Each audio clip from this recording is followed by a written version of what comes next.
selamat pagi Pak. Selamat pagi. Assalamualaikum warahmatullahi wabarakatuh. Waalaikumsalam warahmatullahi wabarakatuh. Kabar sehat Pak ya? Alhamdulillah. Calon mahasiswa yang kayaknya tertarik dengan beasiswa gitu Pak ya? Betul. Benar sekali. Namun sebelum kita lebih jauh membahas tentang beasiswa nih Pak, mungkin bisa dijelasin sedikit Pak apa peran dan tugas lembaga Bapak yang pimpin ini? Sebenarnya lembaga layanan pendidikan tinggi ini adalah memberikan fasilitasi kepada perguruan tinggi, baik negeri maupun swasta, untuk meningkatkan mutunya. Itu tugas utamanya.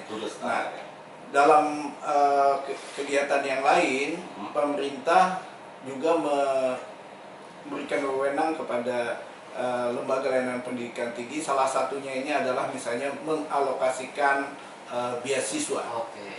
Yang dahulu namanya beasiswa bidik misi, sekarang namanya KIP kuliah. Bahkan juga ada beasiswa peningkatan prestasi akademik.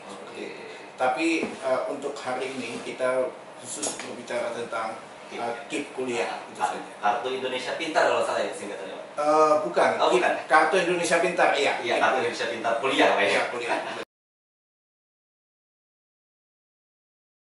Ya, pada dasarnya Kartu Indonesia Pintar atau KIP kuliah ini sama saja dengan yang untuk SD, SMP dan SMA sederajat.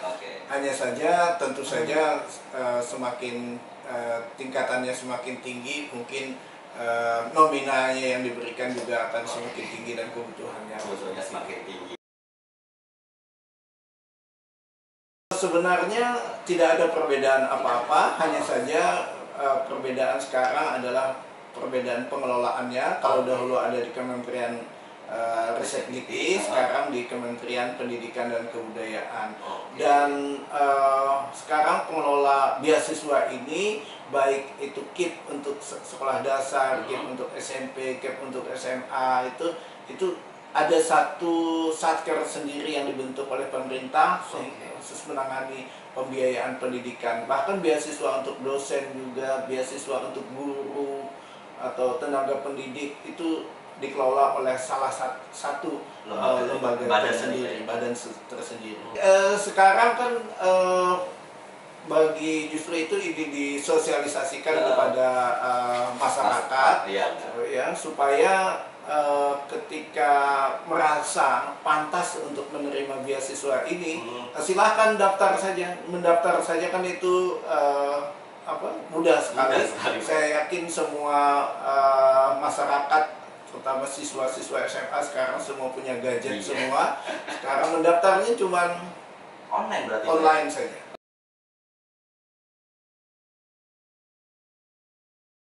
Masyarakat yang berhak menerima KIP kuliah ini adalah yang pertama itu dulu diutamakan yang mempunyai prestasi akademik baik. Jadi mempunyai prestasi akademik baik. Tetapi mempunyai keterbatasan dalam pembiayaan pendidikan. Berarti prestasi baik cuma keterbatasan biaya. Iya, yang diprioritaskan sebenarnya adalah yang sudah memegang Kartu Indonesia Pintar SMA. Yang sudah dulu Pak ya? Jadi kalau dia sudah mau kuliah, itu otomatis dia asal diterima di perguruan tinggi, dia insya Allah dapat alokasi itu.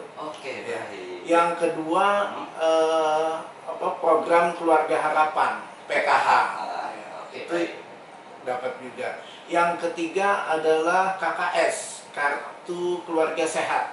Keluarga sehat. Keluarga sehat, KKS. Nah, kemudian yang sekarang ini kena COVID-19 kan tentu saja ada terdampak. Yang terdampak gitu Pak. Yang terdampak. Jadi masyarakat yang terdampak, orang tuanya yang di PHK, misalkan selama pengeluaran pendapatan orang tuanya itu di bawah 750.000 per bulan per kepala. Jadi misalnya di rumah itu ada 4 orang misalnya, anak 2, istri, bapak ada 4. Kalau pendapatannya 3 juta saja, maka dia berhak untuk mendapatkan Kartu Indonesia Pintar ini Pak ya. Kalau tadi yang pendapatannya di bawah 3 juta tapi 4 orang tadi Pak ya. Kalau misalnya 10 orang Tapi 5 juta pendapatannya juga berhak. Berhak Pak ya? Ya. Tapi selama dibuktikan dengan apa? Slip gaji Pak ya? Tadi? Bukan slip gaji, kalau di pegawai apa nelayan, Oh iya, benar. surat keterangan dari Kelurahan, lurah oke. atau kepala desa itu sudah cukup. Oke, Dan baik. mungkin dibutuhkan apa kartu keluarga bahwa dia membuktikan bahwa dia mempunyai Keluarga di situ Pak ya? keluarga di sana. Jangan keluarga yang lain Pak ya? Kita nggak tahu. Baik. Berarti ini dihususkan untuk yang ibaratnya keterbatasan ekonomi yang pertama tadi Pak ya. Yang kedua, apalagi yang terdampak sekarang gitu kayak pandemi COVID-19. Oke, luar biasa.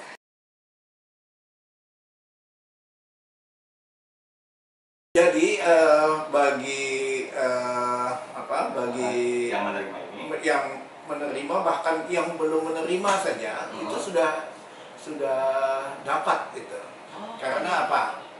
Ini dia misalnya calon mahasiswa, dia mendaftar di online tadi. Iya, baik. Setelah mendaftar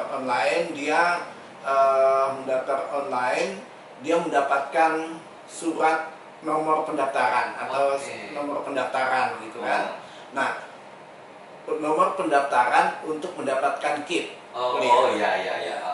Nah, setelah itu berdasarkan nomor pendaftaran KIP kuliah tadi, dia mendaftar di perguruan tinggi. Nah, ketika dia mendaftar di perguruan tinggi, dia dibebaskan biaya pendaftaran. Oke. Dia dibebaskan biaya tes. Tes gitu Pak. Jadi nggak bayar, itu gratis. Oke. Gratis sudah kan? Setelah dia lulus, dia misalnya orang Banjarmasin daftarnya di Jakarta.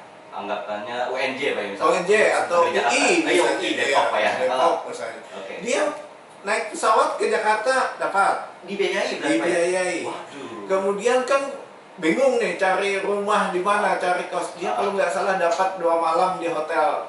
Berarti saya tadi bercanda hotel memang bisa dapat Pak ya? Betul, iya. Jadi di hotel ya pelatih lah, ya. Tiga lah gitu. Oke, berarti ditanggung juga nginapnya gitu. Tanggung juga. Nah, kemudian setelah itu dia bebas kalau diterima tadi ininya itu baru tes kan ya? Baru tes. Kalau sudah lulus diterima di perguruan tingginya tersebut, dia bebas biaya pendidikan. Selama dia studi.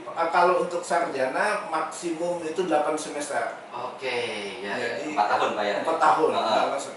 Bebas biaya pendidikan plus dapat biaya hidup. Oke. 700.000 per bulan. 700.000 per bulan Pak ya. Wah, luar biasa. Tapi akomodasinya di situ juga Pak ya. Enggak, akomodasinya kan cari kos sendiri ya Pak ya. Nah, cuma jatah di hotel tadi cuma 2 malam kalau nggak salah. Atau 1 malam. 1 malam Pak ya. Pas yang tes tadi kan Pak ya. Tes. Terus ditanggung pesawatnya kapan lagi Pak ya?